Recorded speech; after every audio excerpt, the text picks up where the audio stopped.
안녕하세요. 코리아 템베거입니다. 오늘은 3월 30일, 지금 오후 한 5시 50분 정도 되고요. 오늘 방송 시작하겠습니다.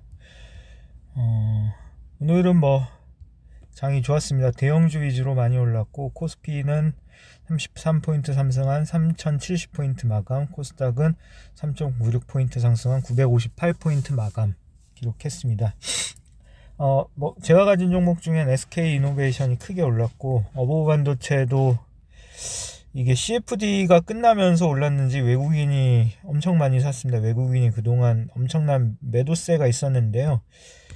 제가 이거를 한번 그 네이버 게시판에 CFD 계좌에서 출회되는 외국인 물량일 수 있다라고 좀 얘기를 한번 했었는데, 그거는 확인이 되지 않는 부분이고, 그래서 오늘 크게 좀 올라줬고, 오늘은 좀 특이할 만한 게 휴캠스가 갑자기 급락을 했습니다. 이제 급락 사유는 뭐냐면 그 DNT라고 그 태양광 만드는 그런 어떤 원료가 있습니다. 이게 하나 솔루션하고 이제 OCI에 주로 납품을 하는데, 하나 솔루션에서 이제 자체 개발하겠다라고 하면서 이제 그 급락의 원인이 됐는데, 아침부터 나와가지고 이제 급락이 됐는데, 근데 보면은 공사 추진 일정이 2020년 4월 1일부터 2023년 12월 30일, 아직 좀 먼 얘기입니다. 먼 얘기지만 좀 요걸로 인해서 좀 급락을 한 부분이 있었고, 일단 기관하고 외국인들은 그 수익률 관리를 해야 되니까 다 던졌죠. 특히 기관에서 좀 많이 매물이 출회됐는데, 어쩔 수 없으면 기관들은 일단은 다, 얘네들은 이런 악재가 생기면 끝까지 갖고 있을 수가 없거든요. 그래서 일단은 위험 회피로 일단은 다 던져야 되기 때문에 매물이 출회되면서 엄청나게 많이 나왔고, 저 같은 경우는 일단은 좀 보유하는 방향으로 좀 그렇게 했습니다. 이게 제가 휴캠스 게시판에 올린 내용인데요. DNT를 공급받는 솔루션에서 자체적으로 공장을 짓는다는 공식의 하락이다. 규모는 18만 톤이며 공사기간은 2000년 4월부터 12월 31일까지입니다. 즉 자체 조달을, 근데 이제 이게 계획일 뿐이고, 이제 공장 시운전도 해야 되고 해야 되고 하기 때문에 아마 빨라봐야 2024년 상반기, 제 생각엔 하반기 정도 될 것 같고, 실제 생각대로 공장이 지어질지 안 지어질지도 모릅니다. 왜냐면 DNT가 이게 스프레드로 먹는 마진 산업이기 때문에, 하나 솔루션에서 자체적으로 짓는다고 해도 그 수익이 얼마나 될지도 좀 모르는 부분이고, 이제 좀 그렇기 때문에 일단은 좀 지켜봐야겠다 해서, 제 생각도 제가 전문가가 아니어서 판단할 수 없으니까, 분명 내일쯤엔 애널리스트 리포트가 좀 올라오고 하기 때문에 그 리포트에서 좀 대응해야 될 것 같습니다. 아마 리포트 내용은 이제 물량이 크진 않다. 하나 솔루션의 전체 물량의 전체 매출액의 제가 추산하기로 한 20에서 25% 되는 것 같은데, 보면서, 근데 오늘의 좀 하락은 조금 과도했다라고 저도 생각되는 부분이고, 그래서 좀 가지고 가겠습니다. 지노맨 컴퍼니는 계속 빠지네. 바이오 진짜 너무 짜증납니다. 오늘 수익은 휴캠스와 지노맨 컴퍼니 이런 좀 종목들 때문에 별로 코스피 상승률에 비해 좋진 않습니다. 160만원 올랐고, 오늘은 첫랩을 좀 매도했습니다. 늘 말씀드렸다시피 첫랩을 매도했고, 오늘 31.7% 790만원 마이너스 매도했고, 효성 첨단 소재 같은 경우도 한 23주 전체 물량이 한 10% 정도 좀 되는 물량을 매도했고, 오늘 매수는 현대해상, GS 리테일, 코컴은 좀 단타로 좀 들어갔던 부분이고요. 깨끗한 나라는 오늘도 한 27% 올랐더라고요. 이때 좀 매도했는데, 그래도 먹고 나온 게 어딥니까?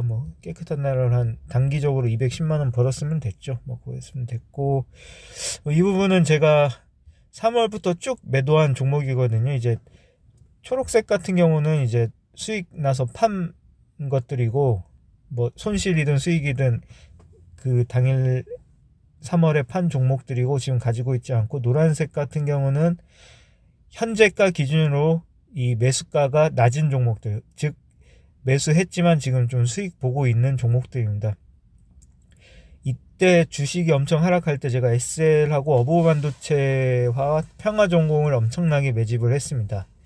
거의 한 하루에 1000만원씩 매집을 했었고, 그리고 힐러홀딩스 이때 이후에는 주로 이제 조금 실적 가치주와 그 어떤 경기 민감주 위주로 좀 많이 했습니다. 오늘도 이제 금리 상승기 현대해상도 제가 한 22,000원에 팔았는데, 그때 좀 왜 팔았는지 모르겠고, GS 리테일도 팔았다가 다시 산 거예요. 다시 산 거고, 조금 모멘텀을 좀, 저는 어쨌든 좀 장기적으로는 박스권이 좀 길어진다라고 생각하고 있기 때문에, 이런 경기 민감주 및 금리 상승 좀 그런 수혜주를 집중적으로 매수하고 있고요. 이런 바이오주들은 좀 장기적으로 조금 정리할 생각입니다. 고바이오렉과 지노맨 컴퍼니는 한번 암하께까지 한번 가져가 보고, 정 안 되면은 뭐 절반 정도 정리하든가 해서, 오늘 셀레믹스도 정리하려고 했는데, 셀레믹스 같은 경우도 오늘 좀 많이 빠지더라고요. 뭐 굳이 빠질 때는 정리할 필요가 없을 듯 해서, 이것도 내일 보면서 정리하겠습니다. 좀 요즘은 너무 좀 조급해지고 좀 그러는 것 같아서, 제가 좀 조금 뭐 수익은 나고 있지만, 그러니까 제 매매 스타일도 별로 마음에 안 들고 너무 좀 실수하는 것 같고 좀 이래서 저도 좀 마음이 답답한 부분이 없지 않아 있습니다. 없지 않아 있고, 일단은 조금 더 장기적으로 좀 가져가는 방향, 일단은 경기 민감주를 선택을 했으니 또 이제 내동매매 하지 않고 그 부분 끝까지 가져가는 방향, 또 현대해상을 또 뭐 옛날처럼 다시 팔았다가 그러지 않고 좀 그렇게 하도록 하겠습니다. 동부제철은 어제 매수했는데 벌써 10%까지 올라왔고, APTC는 11%인데 오늘 뭐 또 저기 자사주 매입 취득한다고 이제 뭐 장외 한 3% 오르더라고요. 어니QNC는 오늘 또 좋은 보고서가 나와서 18%까지 상승했고, 쭉 가지고 가도록 하겠습니다. 제가 개인적으로 되게 좋아하는 종목이 휴비츠라는 종목인데, 상당히 견고하고 뭐 큰 급등락은 없지만 꾸준히 우상향하는 종목.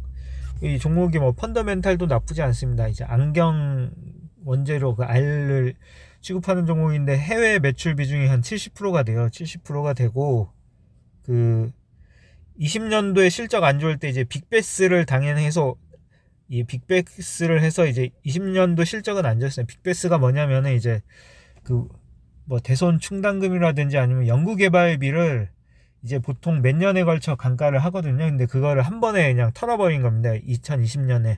그럼 당연히 올해는 좋아질 수밖에 없는 부분이고, 그런 부분이기 때문에 이런 주식을 참 좋아하는데, 근데 또 막상 갖고 있으면은 또 답답해요. 왜? 뭐 그냥 이런 SK이노베이션 뭐 이런 것들은 막 8% 올라가는데 뭐 많이 올라봐야 뭐 0.5%, 또 다음날 또 0.5% 빠지고 뭐 하는데, 뭐 장기적으로 보면 꾸준히 우상향 하지만 답답해요. 이게 실제로 보는 것과 내가 그 종목을 가지고 있으면 참 그 마음 심리가 참 다릅니다. 참 그게 주식이 힘든 것 같습니다. 힘든 것 같고, 오늘은 뭐 간단한 보고서 하나 보여드리고 뭐 마감하도록 하겠습니다. 이게 신한에서 나온 보고서인데요. 뭐 제 생각과 조금 이제 유사해서 이제 좀 보여드리는데, 금리 변동성 완화 예상, 뭐 2분기 완화되지만은 그래도 금리는 지속적으로 상승할 것이다. 여전히 낮은 금리 수준, 그렇죠? 이익 전망은 상향되고 있고 금리 변동성 완화는 국내 증시 업사이드는 남아있다. 결국에는 금리는 상승하더라도 그 금리 상승에 비해서 우리나라의 그 이익 상승이 더 크다면 주가의 업사이드 상승 여력은 남아있다고 그렇게 얘기를 하고 있는 중이고, 금리 수준은 주식을 매력을 훼손할 정도는 아니다. 그래서 뭐 이게 중요한데요. 지수보다 중요한 건 4가지 업종 전략. 지수보다, 이게 저도 이 부분에 참 공감하는 게, 이 지수가 상승을 하느냐 하락을 하느냐, 이게 작년 같은 경우는 이제 뭐 카카오가 좋다, 삼성전자가 좋다 뭐 이렇게 해서 사두면 뭐 전부 다 올라가는 그런 장세였잖아요. 중소형주 빼고. 근데 올해는 그런 지수보다는 종목 장세가 펼쳐질 확률이 높다는 거죠. 그러면 어떤 종목을 사야 되느냐? 반도체, 2차전지 등 풍부한 현금 흐름을 바탕으로 투자 확대, 실적 증가로 연결될 수 있는 기업. 여기서는 대표적인 게 삼성전자, SK 하이닉스 이런 종목들. 현금 흐름이 많으면서 이제 조금 앞으로 업황이 좋아지는 종목들, 주로 반도체 섹터, 2차전지 sek터, 에코프로비엠이나 첨보 같은 경우도 참 현금 흐름이 좋아요. 좋은데 지금 너무 고평가돼서 멀티플이 거의 한 40, 50 가까이 돼서 조금 쉬어가는 부분이 있고, 그 부분도 전 나쁘지 않다고 생각을 하고, 실적 장세로 넘어가면서 아웃퍼폼, 그러니까 현재의 컨센서스를 어떻게 보면 뛰어넘는 그런 실적을 발표할 수 있는 기업들, IT, 화학, 기계, 증권 등 어닝 서프라이즈 예상 종목. 코로나 국면에서 타격이 컸던 소비재, 화장품, 의류, 소매, 유통과 미디어 교육 등 대면 서비스 업종. 금리 상승 시기에 시장 수익률을 상회했고 배당 매력도 있는 은행, 금융 업종. 해서 제가 주로 한 3, 4번 업종을 최근에 좀 많이 사놓고 있고, 그 1번 업종 같은 경우도 SK이노 1번 업종 같은 경우는 크게 없습니다. 크게 없고 어부 반도체나 있겠네요. 2차 전지 말고 반도체 위주로 가지고 있고, 그리고 실적 장세로 넘어가면서 제가 그래서 이제 대환유화라든지 효성 첨단 소재도 계속 어닝 서프라이즈를 하면서 이제 그 컨센서스가 계속 상회되는 종목이죠. 그래서 좀 그런 걸 가지고 있다. 좀 이제 해서 요런 얘기를 하고, 그리고 그린플러스라는 종목을 하나 좀 소개시켜 드릴까 합니다. 이것도 제가 좀 좋아하는 종목인데, 이게 뭐냐면은 그 스마트팜이라고 그 이제 첨단 온실이 있죠. 첨단 온실 그렇게 그 무균 재배실에서 상추 키우고 이제 그런 종류의 좀 스마트팜이라고 합니다. 그 스마트팜이라고 하는데, 이제 이 부분을 투자 포인트는 뭐냐면, 정부는 이제 내년까지 7,000헥타르로 확대하겠다. 보통 1헥타르가 한 3,000평이니까 7,000헥타르 하면은 21만 평인가요? 3만, 거의 210만 평인가요? 엄청나게 이제 이런 스마트팜을 확대하겠다라고 이제 얘기하고 있고, 보시면은 주식도 이제 그린플러스를 보시면, 그린플러스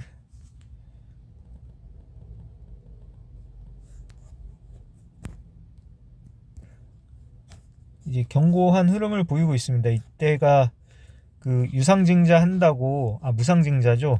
1대1 무상증자 한다고 이때 한번 크게 치고 올라오고, 지금 기간 조정 및 가격 조정을 받고 있는데 상당히 튼실합니다. 지속적으로 좀 올라왔고, 지금 조정 국면인데 나쁘지 않다고 생각합니다. 보고서에 의하면 해외 진출도 올해부터 좀 시작되고, 해외 진출이 된다면은 그 어떤 그 멀티플 상향이 필요하다, 좀 그렇게 이제 얘기하고 있고요. 아직도 우리나라는 첨단 온실이 1%도 채 안 된답니다. 내려가는 것 99% 이렇게 되는데, 아직도 안 되고, 그 실적은 이렇다. 근데 애널들의 이런, 제가 보고서를 계속 봤는데 실적은 그냥 참고만 하시면 돼요. 이렇게 실제 되지도 않습니다. 주로 좀 애널들 리포트는 좀 실적을 좀 부풀려서 보는 경향이 있습니다. 부풀려서 보는 경향이 있고, 이거는 맞지 않다고 보시면 되고, 근데 회사는 괜찮아요. 회사는 괜찮고 계속적으로 이제 그 계약 공시를 하고 있고, 그렇습니다. 이거는 신한 국내 모델 포트폴리오 이렇게 해서 1분기 실적 시즌 앞두고 서프라이즈 가능성 높은 종목 신규 편입 및 비중 확대 이렇게 해서 좀 이런 종목들을 좀 신규로 포트에 편입했다 이렇게 얘기를 하는 부분이고, 그리고 추천 종목 현대제철, 강원랜드, 네이버, 기아차, 삼성전자, SK하이닉스, 롯데케미칼, LG이노텍, 이마트, DB하이텍, 휠러홀딩스, 매드팩토, 더네이처홀딩스, 현대건설기계, 신세계, 포스코 인터내셔널, 제우스, 코롱인더, 키다리 스튜디오, 해성DS, 펜오션, 영어무역, 하나투어, 심텍, 아프리카TV, 나스미디어.